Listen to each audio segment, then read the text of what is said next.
नमस्कार, मैं हूं आपके साथ अंजलि और आप मुझे देख रहे हैं TV9 भारतवर्ष के डिजिटल पेज पर। उत्तर प्रदेश में अगले साल विधानसभा चुनाव होने हैं और विधानसभा चुनाव को जीतने के लिए जो राजनीतिक पार्टियां हैं वो अलग अलग तरीके के हथकंडे अपना रही हैं। कुछ पार्टियां धर्म के नाम पर वोट मांग रही हैं तो कुछ जाति के नाम पर वोट मांग रही हैं। और इसी कड़ी में उत्तर प्रदेश की एक बड़ी पार्टी है BSP यानी बहुजन समाज पार्टी, जिस पार्टी के अध्यक्ष हैं मायावती। मायावती ने भी एक बहुत बड़ा कार्ड उत्तर प्रदेश विधानसभा चुनाव में खेलने का सोचा है और वो कार्ड है ब्राह्मण कार्ड। जी हाँ, BSP अब उत्तर प्रदेश में ब्राह्मणों को लुभाने के लिए ब्राह्मण सम्मेलन आयोजित कर रही है, जिसकी जिम्मेदारी मायावती ने जिम्मेदार नेताओं को पार्टी के अंदर दे भी दी है कि अब कोशिश ये होनी चाहिए कि ब्राह्मणों को खुश किया जाए। उसके पीछे कई वजह हैं। पहली वजह ये कि उत्तर प्रदेश में जो ब्राह्मण वोटर्स हैं वो लगभग 13% के करीब हैं और 12 ऐसे उत्तर प्रदेश के जिले हैं जहां पर ब्राह्मण वोटर्स की संख्या 20% के करीब में है। अब आप समझिए कि बहुत बड़ा खेल जो है वो बदल भी सकते हैं और खेल बिगाड़ भी सकते हैं। मायावती को बहुत अच्छे से याद है 2007 का विधानसभा चुनाव। जी हाँ, ये उन दिनों की बात है जब मायावती CM की कुर्सी तक पहुंची थी, यानी कि प्रदेश की मुख्यमंत्री बनी थी। कहा जाता है कि उस दौरान ब्राह्मणों ने ही मायावती को मुख्यमंत्री की कुर्सी तक पहुंचाया था।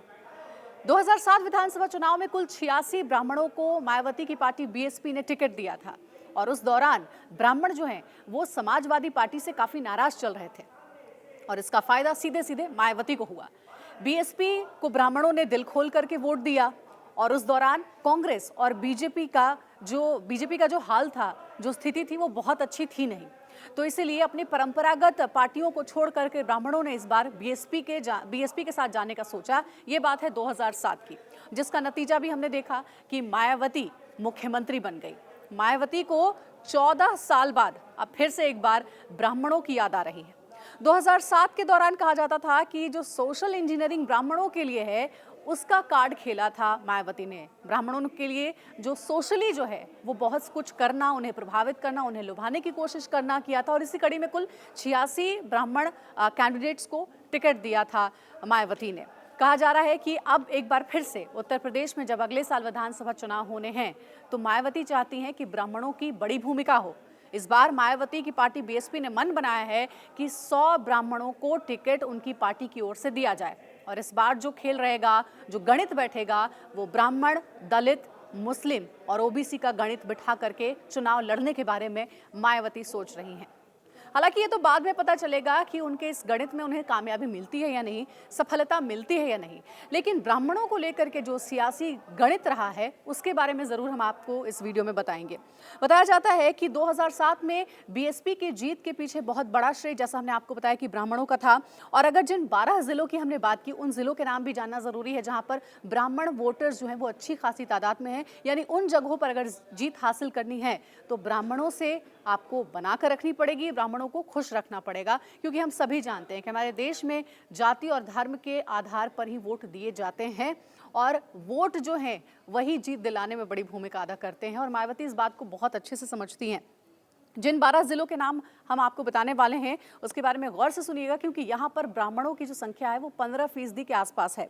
बलरामपुर, बस्ती, संत कबीर नगर, महाराजगंज, गोरखपुर, देवरिया, जौनपुर, अमेठी, साथ ही वाराणसी, चंदौली और कानपुर, प्रयागराज, ये वो जिले हैं जहाँ पर ब्राह्मणों की संख्या 13% के करीब में है। वोटर्स का रोल प्ले वो करते हैं और इन जिलों पर ज़्यादा अच्छे तौर पर कहा गया है ध्यान देने के लिए। यहाँ पर कई सभाएं भी BSP की हो रही हैं और अब तो खैर ब्राह्मण सम्मेलन ही होने वाला है।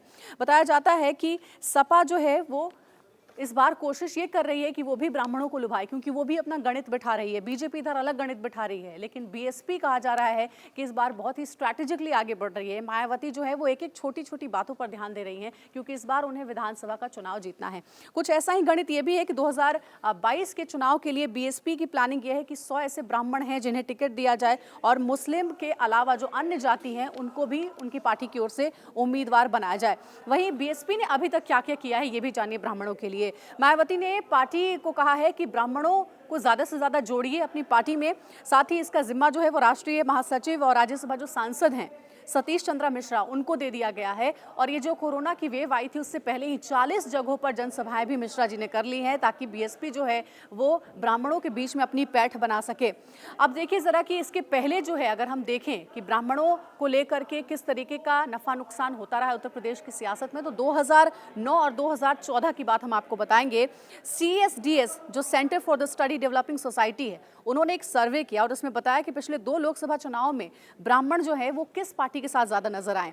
2009 के लोकसभा चुनाव में कांग्रेस के पक्ष में 31% के करीब में ब्राह्मणों ने वोट किया था, जबकि 2014 में ये जो वोट परसेंटेज है वो कम हो गया था, वो 11% के करीब में हो गया था। वहीं बीजेपी को 2009 के लोकसभा चुनाव के दौरान 53% ब्राह्मणों ने वोट किया था, लेकिन 2014 में ये परसेंटेज बढ़ा, 72% पर पहुंच गया था।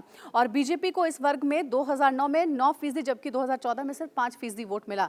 लेकिन समाजवादी पार्टी जो है वो ब्राह्मणों को रिझा नहीं पाई, अगर आप 2009 और 2014 का लोकसभा चुनाव देखेंगे तो। इसीलिए इस बार जो है समाजवादी पार्टी का भी फोकस है कि ब्राह्मणों पर खास जोर दिया जाए और ब्राह्मण कैंडिडेट को मैदान में उतारने के ऊपर भी विचार किया जा रहा है। लेकिन अगर हम बीजेपी की बात करें तो बीजेपी के बारे में भी ऐसा कहा जा रहा है कि इस बार जो ब्राह्मण हैं, बीजेपी के जो कार्यकर्ता हैं या नेता हैं, वो बहुत ज़्यादा खुश नहीं चल रहे हैं पार्टी से। तो बीजेपी भी अपना गणित बिठा रही है, लेकिन देखना यह है कि 14 साल बाद जब मायावती ने सोचा है कि एक बार फिर से यूपी के ब्राह्मणों को लुभाया जाए, क्योंकि अगर सीएम की कुर्सी तक पहुंचनी है तो 2007 का वो सियासी गणित इस बार 2022 के विधानसभा चुनाव में भी इंप्लीमेंट करने की सोच रही है। देखते हैं कि उन्हें इससे कितना फायदा होता है। नजर हमारी भी बनी रहेगी। फिलहाल देश और दुनिया की तमाम बड़ी खबरों के लिए आप देखते रहिए TV9 भारतवर्ष।